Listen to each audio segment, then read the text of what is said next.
So in this moment, now is the time to symbolically transition all that we have done to the promise of our future, our new Religions for Peace Secretary General, Dr. Azza Karam. So please volunteer, bring the flag of the Religions for Peace to be officially transitioned to our new Secretary General, Dr. Karam. From Dr. Vinley to Dr. Karam. Thank you. So, Dr. Azza Karam, look at all of the love in the room and all of the people behind all of these people in the room and their love and their hopes, and we give you all that we are to lead us forward in Religions for Peace. We love you, and we're going to be with you, Azza, as our new Secretary General.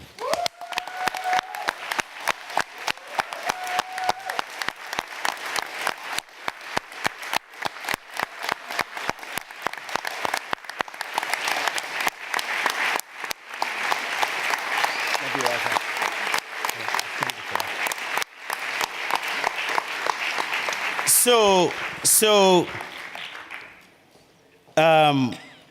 now it is my honor to give you our new Secretary General, Dr. Azza Karam.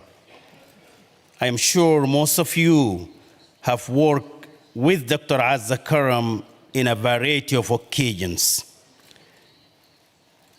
She has a clear commitment in her entire career to advance multi-religious collaboration. I know this commitment is very well known to all of you.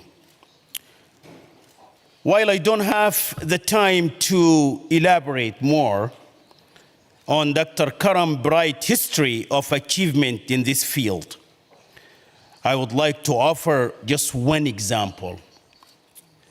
When we talk about the role of religious and traditional leaders and their engagement with the United Nations, history will clearly remember and acknowledge Dr. Karam's leadership in creating the first of its kind, the United Nations Faith-Based Advisory Council.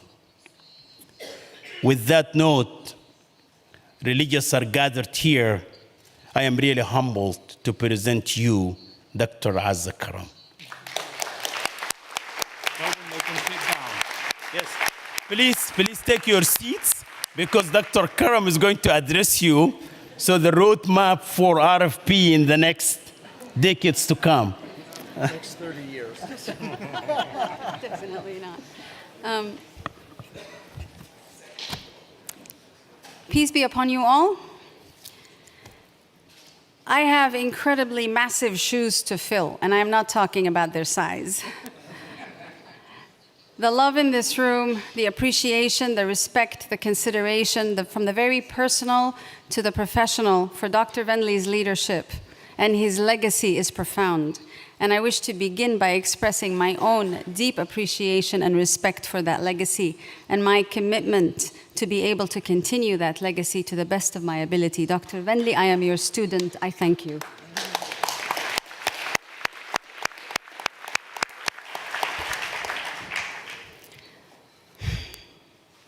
I fully respect and appreciate the trust that you have put in me through the process of election and nomination. And to that end, I wish to thank those who put their trust in me, who are on this dais. So I appreciate each and every one of you, and I wish you to know that I take the responsibility quite seriously and totally. I will not be able to promise meek or mild or weak, but I can promise a legacy of service, and I can promise undying and boundless love for each and every divine in each and every one of you.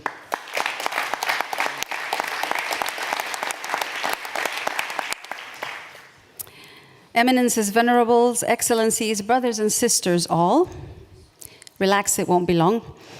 We are living in a pretty difficult time, which I think Dr. Venli and each one of you who has had the opportunity to speak has outlined very clearly. It seems to me, from the humble understanding that I have, that religion or belief, for anyone who professes either, is one of the fundamental elements in our conception of human life. The question to me is, should we not seek to fully respect freedom of religion or belief? And as people of faith, seek to ensure that they can be guaranteed, such that freedom of religion and belief and conscience can contribute to the attainment of the goals of world peace, social justice, and friendship among peoples, and to the elimination of ideologies or practices that are discriminatory in each and every way.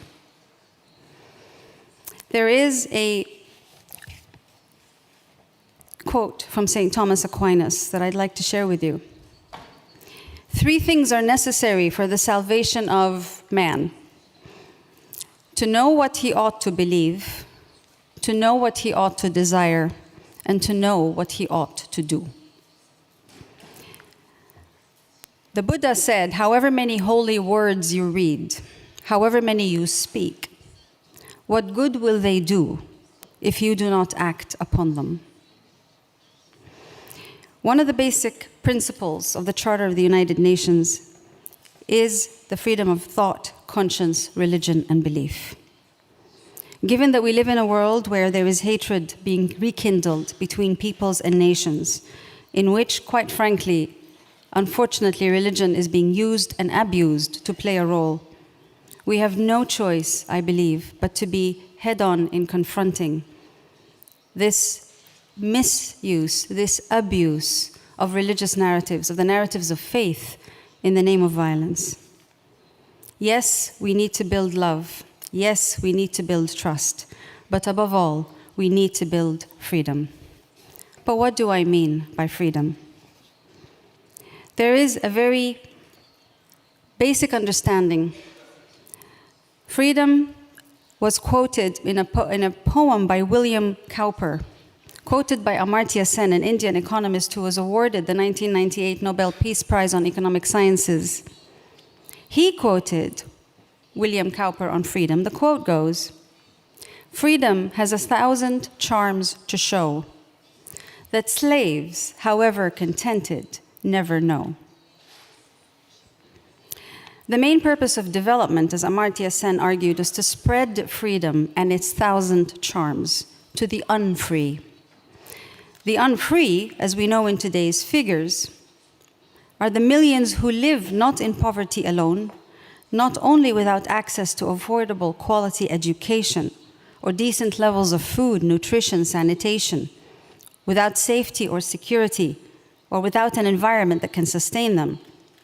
Not even those only without access to decent employment. In fact, the unfree are those whose lives are impacted simultaneously by the intersecting calamities of all of this, plus an environment which threatens each and every life on this planet. When an organization such as Religions for Peace focuses on development, and any siloed approach to programs and projects we will result at best in incremental successes. But to seek to achieve a tipping point for sustainability in any endeavor, we need to ensure that we work holistically on all these intersectionalities, i.e., where the work of peacemaking simultaneously serves the needs of education, employment, and the safety of our environment. I maintain that religions, all faith traditions of all the world, agree on a number of things. Most critical is mercy, compassion, and love. And if we can all agree that mercy, compassion, and love will indeed continue to inform the work of Religions for Peace, then I believe that we have the quintessential ingredients to ensure that we are defending freedom of religion, belief, and consciousness, which also means defending the freedom to not believe. That is what religious leaders, and an institution that brings us all together needs to maintain and to defend the opportunity, the possibility of freedom, not for our own faith traditions, but for all of faith and of no faith. And it is that quintessential respect for the freedom of religion, belief, and conscience that I believe our values of mercy, compassion, and love can be most opportunely positioned. There's an African proverb which says, "Tell me who you love, I will tell you who you are." There are many scriptures that spell out what we mean by love. I will not bore you with the scripture. I'm sure that you know it far better than I do.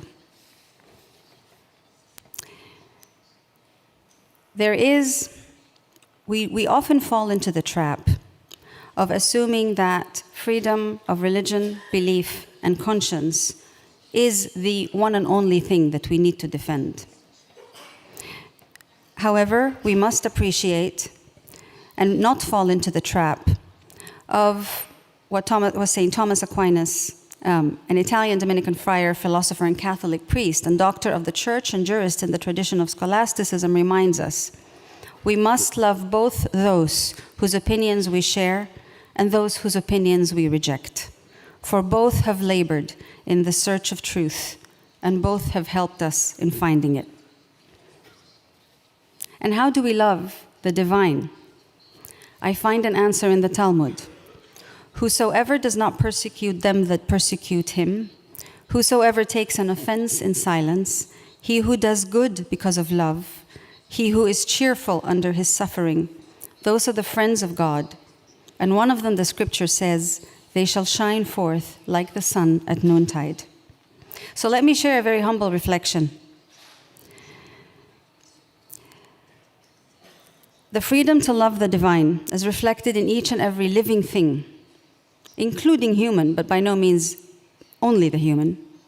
It is not a choice that we make, but it is an obsession that we must have. The love of the divine is tempered by freedom, the freedom to see the reflection of the divine in each and every human being and living thing, including those who may not believe in that divine.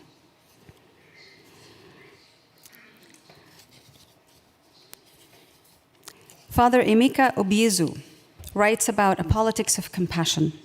He urges the church to liberate compassion from its exile, an exile where compassion is a matter of charity, and to do so by undertaking action that consists of both material relief and justice-making. Christians are called upon, therefore, to undertake social transformation through actions that are rooted in the experience of compassion. Father Obiezu quotes an African proverb, "When spider webs unite, they can tie up a lion," meaning that when people collaborate, they can perform wonders. If our mind is devoid of compassion, our heart is devoid of compassion, inner peace and contentment, then no matter what extensive things or external practices we perform, it is not real religion. It's not spiritual. Our heart is empty of spiritual practice. This is the message from the Kyabye Lama Zopa Rinpoche speaking in 2000. Eminences, Venerables, Excellencies, brothers and sisters all, my outlook to this work that we need to do with Religions for Peace is encapsulated in something very, very simple.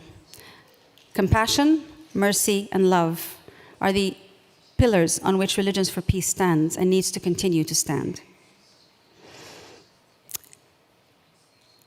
There is a sense in which I believe very strongly in servant leadership and its quintessential humility. For my faith, my peace, and my obsession with the divine is informed in the service to the divine, including that residing in each of you, which I found in the words of Saint Teresa of Avila, words that profoundly impact on me. You pay God a compliment by asking great things of him. So I beg you, one and all, let us join together as a movement of Religions for Peace to pay God a compliment. Let us ask great things of God, the freedoms of all religions to make peace. And let us make that ask with a humility based on an obsession with love, mercy, compassion, of and about and with the divine in all its forms and manifestations. I believe that Religions for Peace's key strength lies in its interreligious councils in each and every one of you. These interreligious councils I wish to commit to strengthening and honoring the service to. I also believe it is high time that Religions for Peace continue the collaboration with governmental, intergovernmental, and other non-governmental secular partners.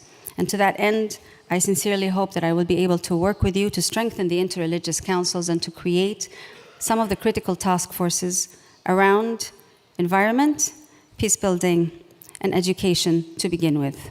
I look forward to continuing this journey with you. Thank you for your patience with me.